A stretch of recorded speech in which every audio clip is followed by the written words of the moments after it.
O maravilhoso mundo de Harry Potter é cheio de magia, confusões e aventuras. Isso também se aplica às produções cinematográficas que ao longo de uma década deram vida ao mundo de J.K. Rowling. Elenco e equipe compartilharam de muitas histórias, e algumas dessas histórias são realmente bizarras.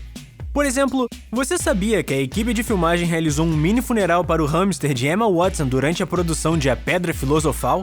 E Michael Gambon, um dos atores que interpretou Dumbledore, fez uma brincadeira com Daniel Radcliffe usando uma máquina de peido. Vamos dar uma olhada em algumas das histórias mais estranhas que surgiram no set de Harry Potter. You're a wizard, Harry. What?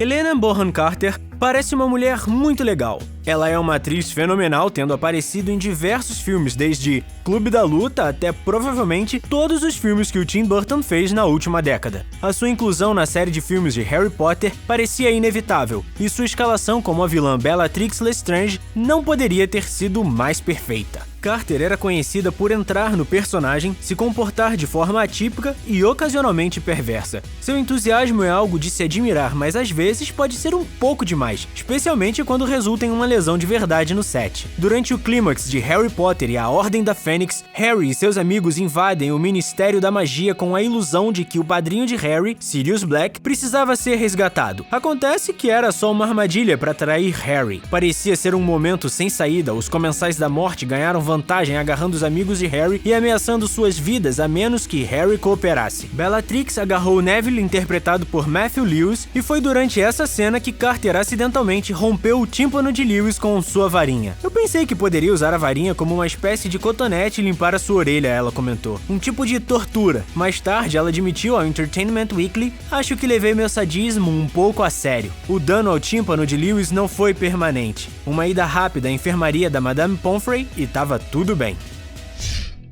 A vida pode ser bem cruel às vezes, não importa o quão famoso você é. Mesmo com 10 anos, você pode enfrentar algumas realidades bem brutais, como por exemplo, o momento no set do primeiro filme de Harry Potter quando Emma Watson descobriu que o seu hamster Millie havia falecido. Esse evento por si só era devastador, mas imagine ter que sair e atuar mesmo assim aos 10 anos de idade. Deve ter sido extremamente difícil para a jovem Watson, mas a incrível equipe de produção se dedicou para tornar a passagem de Millie um pouco mais fácil para ela. Mesmo nesse início de história da franquia, a equipe havia se tornado uma espécie de família, reunindo-se em torno dos jovens atores da produção e apoiando-os sempre que possível. Então, o que eles fizeram para ajudar Watson a passar por esse momento difícil? Eles realizaram um funeral pro hamster. Watson comentou este evento em seu discurso de premiação do Prêmio Artista Britânico do Ano de 2014. Os decoradores do set, relatou Watson, construíram um pequeno caixão de mogno do tamanho de um hamster e tinha um forro de veludo e uma placa de prata na frente gravada com o nome de Millie. Talvez tenha sido um exemplo mórbido de referência durante um discurso, mas ajudou a demonstrar por que a indústria cinematográfica britânica era tão especial para Watson.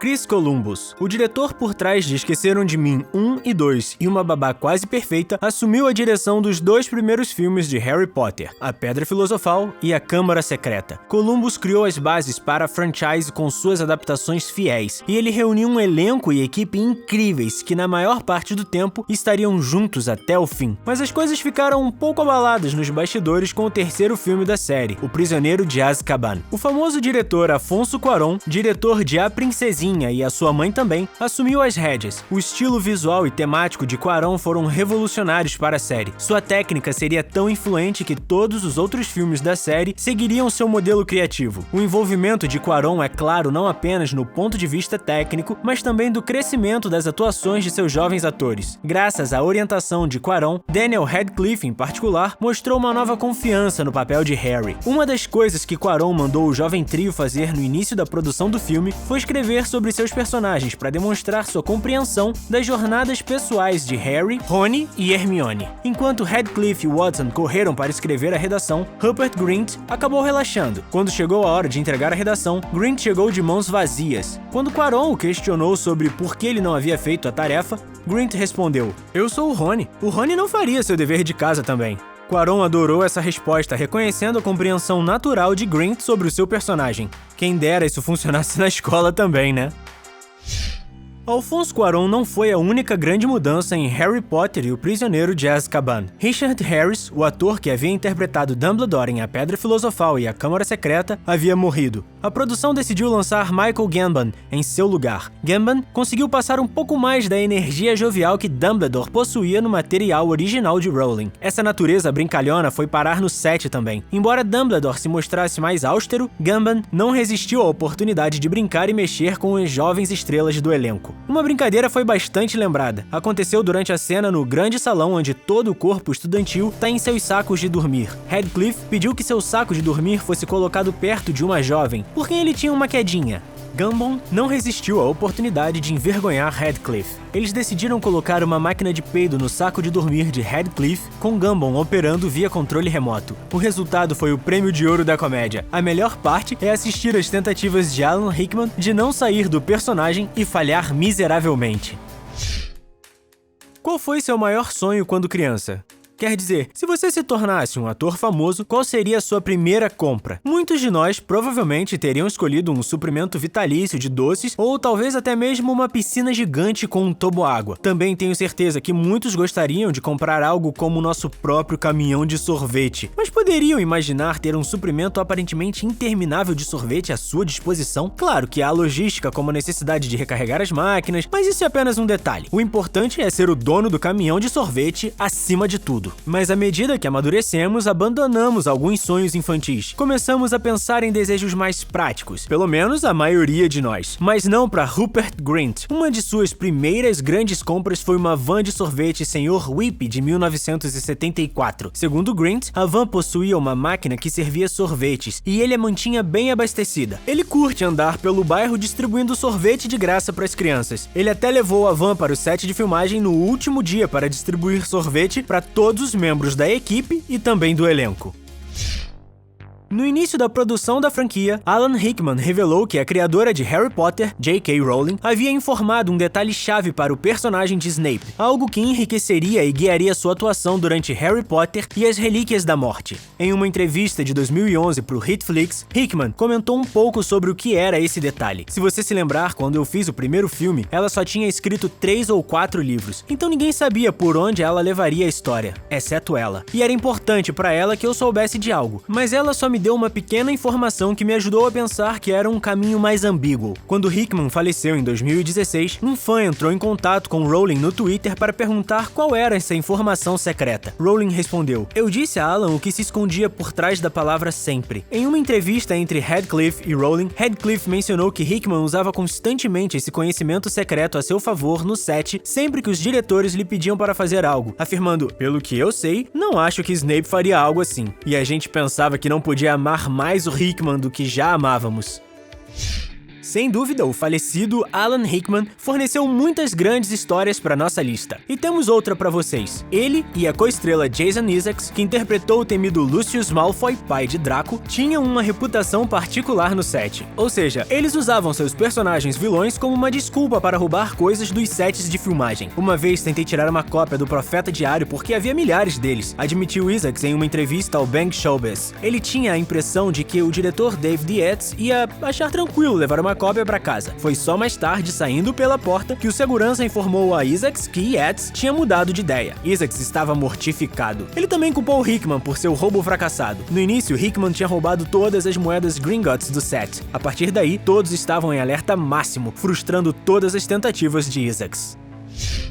A gente aqui do Se Liga quer um momento para dar a Daniel Radcliffe os devidos parabéns. O cara assumiu um dos maiores papéis da história do cinema e conseguiu mandar bem. Ao longo da produção da franquia, ele se manteve entusiasmado e enérgico e sempre se portou da mesma forma, humilde mesmo com status de celebridade. É impressionante. Uma salva de palmas para o garoto que interpretou o menino que sobreviveu. O que foi ainda mais impressionante foi sua vontade de aceitar cada novo desafio jogado em seu caminho no set. Um desses desafios aconteceu durante as filmagens de Harry Potter e o Cálice de Fogo, que exigiu uma sequência inteira submerso. Radcliffe realmente aprendeu a mergulhar e, de acordo com seus professores de mergulho, ele era um aluno incrivelmente talentoso. Mas o único hábito que Radcliffe não conseguia abandonar era de responder as coisas com o polegar para cima. Quando você está mergulhando, o gesto do polegar para cima indica que você está se afogando e precisa ser levado à superfície. No caso do Radcliffe, ele estava apenas respondendo direção com seu gesto animado de sempre. Isso foi confuso no início, mas depois todos acabaram entendendo.